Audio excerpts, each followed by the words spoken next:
I haven't done a video in a while, so figured I'd do a few updates on some tanks I have at home. So this is the 60-gallon breeder in the fish room. Not a whole lot has changed. I did put in this piece of wood up here up front. And I did add a few plants. Most of the plants were just cuttings that I got from work. But the Rotala, is it a Rotala? Wallachii, that reddish feathery looking plant back there and back there are new. Oh, as well as the Hygrophila pennidophyta. Love that plant. Hopefully it survives. I also did put, and I doubt we'll see it because I rarely ever do, but I did put a bristlenose pleco in here. You can see it's done a pretty good job of like on the rocks.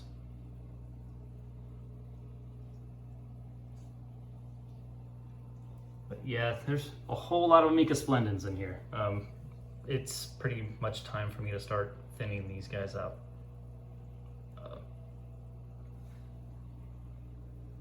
Also, I'm probably gonna have to rehome these loaches. When I bought these guys, which looks like they're turning into yo-yo loaches. When I bought them at the Aquatic Expo, they were sold as dwarf chain loaches. And actually, had I looked at them beforehand, I probably would have realized that they weren't dwarf chain loaches. But I got 4 of them.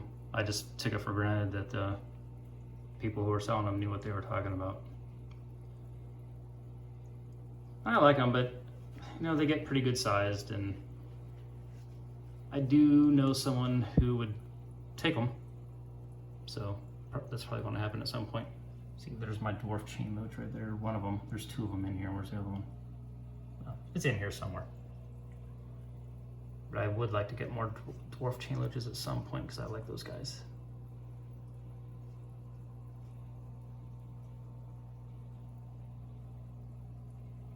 Just looking over, is there anything else that I missed? No, not really. Don't have to worry about any kind of hair algae in this tank because these Mica splendens, they will pick at anything. You can see they're always going around picking at things, picking at the algae on the plants, picking on the wood, picking on you can even see some of the, can you see? Yeah, on there on the glass, you can see just like where they're picking at things there too.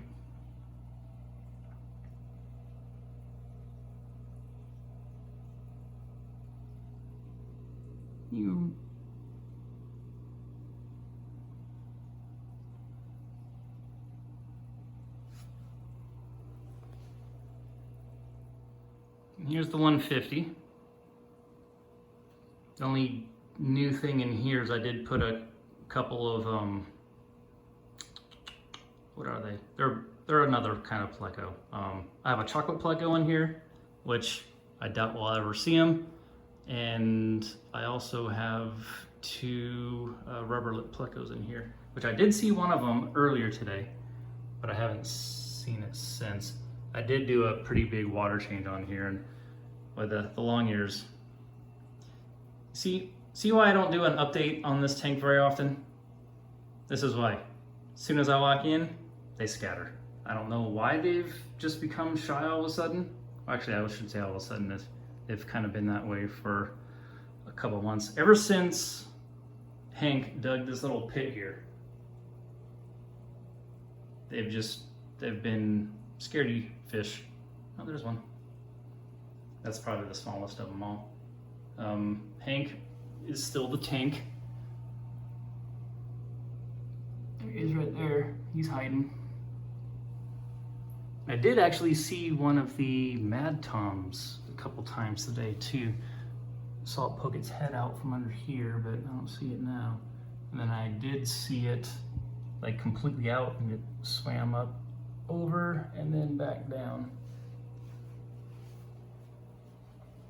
You can pretty much always guarantee that there's going to be a long ear hiding right there.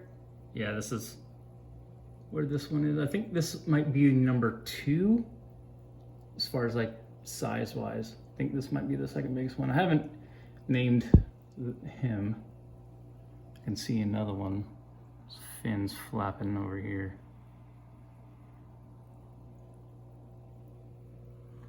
Sorry if it's a little too dark. I don't really have too high power of a light on this tank because I don't have any plants in here. And it's a good thing too, because these sunfish are just constantly rearranging the substrate. Thinking about maybe getting like Java Fern or something like that and putting some inside of these cracks, but I have no idea if they would survive. So yeah, I might do that. Just get something that is relatively cheap. See if it survives.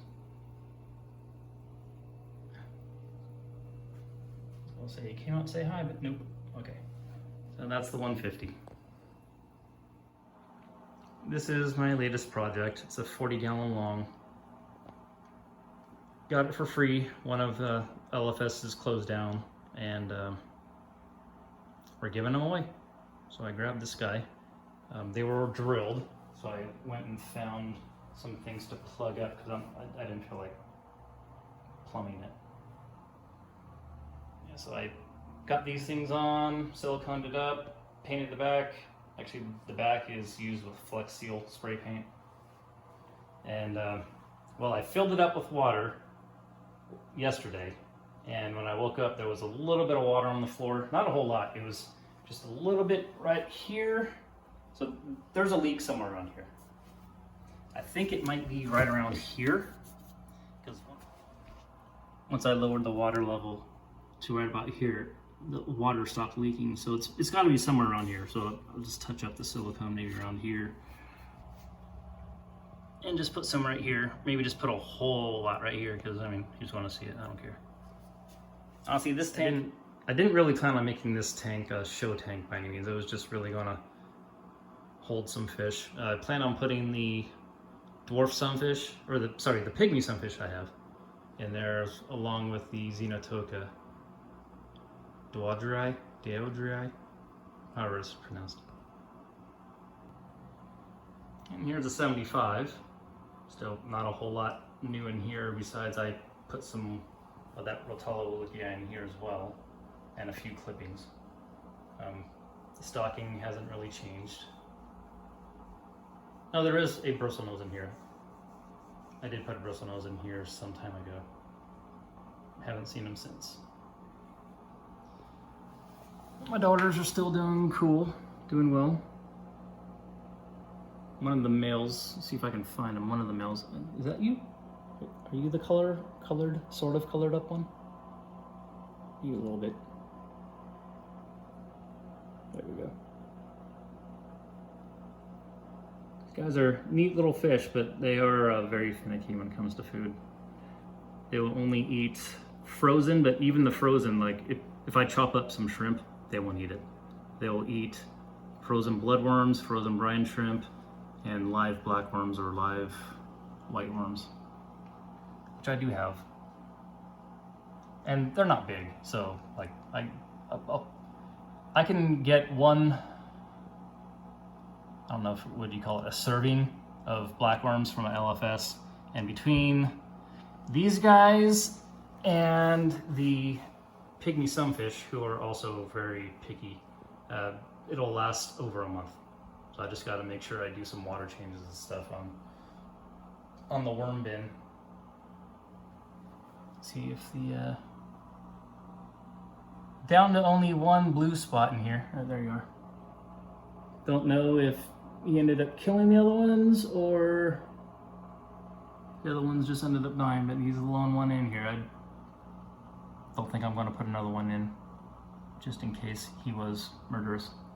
There's one of the male flagfish.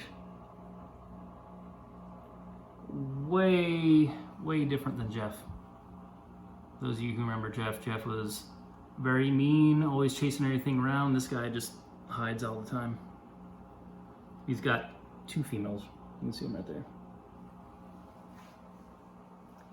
I did see the other day, oh yep, there we are. One of the male mountain red belly daces was starting to get a little bit of red belly on him.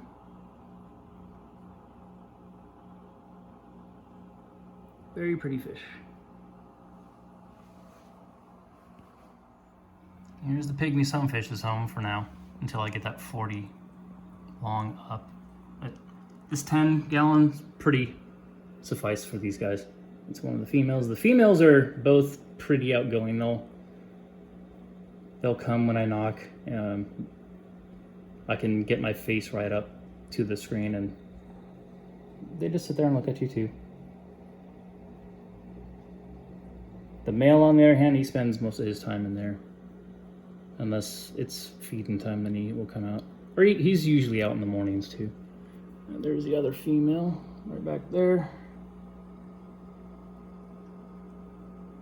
I think one of them, I think she's looking a little chunky. I don't know if it's egg-laying time or what. Kind of hoping the male, oh, yeah, there's the male. It's kind of hard to see sometimes. See if I can scoot in. Hey there, buddy. I'm sorry for the blur. It's usually really, really dark, like almost black with that blue. It's great contrast. Oh, there you go. Nice.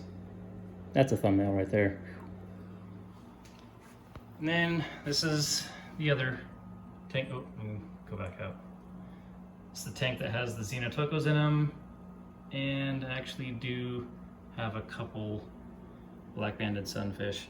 LFS had some, and I just couldn't say no, so I got a couple. Actually, I got more than a couple, but there's only 2 that survives to now. Sad, but I don't know what the deal is. But I mean, that guy, they'll get bigger. I think they get about the same size. They get about the same size as a blue spot, so probably about 4 inches, maybe 5, if they're big. And the other one's around there somewhere. This tank is always cloudy too. Doesn't matter. Even if right after a water change, it's always cloudy. But I do water tests on it, and there's no ammonia, no nitrates, no nothing. Oh. I just happened to catch him do a little dance out of the corner of my eye. Too bad I didn't catch it. You see, he's already darkened up again.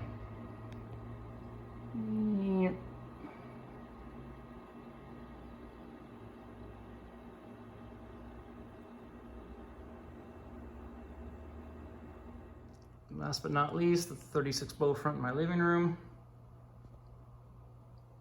Swear to God, I cannot keep plants, like all my, I mean, I can keep plants. I can't keep them rooted. The substrate's not terribly thick. I'd say probably about 3 inches. But I'm pretty sure the bristlenose. Where are you at? I'm pretty sure the bristlenose is the one who's knocking it around. Oh, there you are. You're up there. Here's Marvin. Marvin's still doing Marvin things. Fun fish to interact with. I would do a feeding video, but every time I do that, or I try it, it always misses the snails when I put them in. Still got a ton of shrimp in here too. They're all over the place. It doesn't bother me at all. Love having them. Just seeing all the different kinds of colors that they come up. I've got some solids, I've got some rillies, I've got some that are kind of like half and half. They're just, yeah, they're all over. I was worried when I put Marvin in if he would wipe out the colony, but nope, not at all. That's where he picks some off, but yeah, this Crypt Parva, I had no idea it was going to get that lush. Oh, I did move that boost that was up here, right where this boost is. So I just moved the boosters because this one's right up here, right close to the glass, and I'm just like, let me put it over here and I'll put this one here. But that's what I got at home.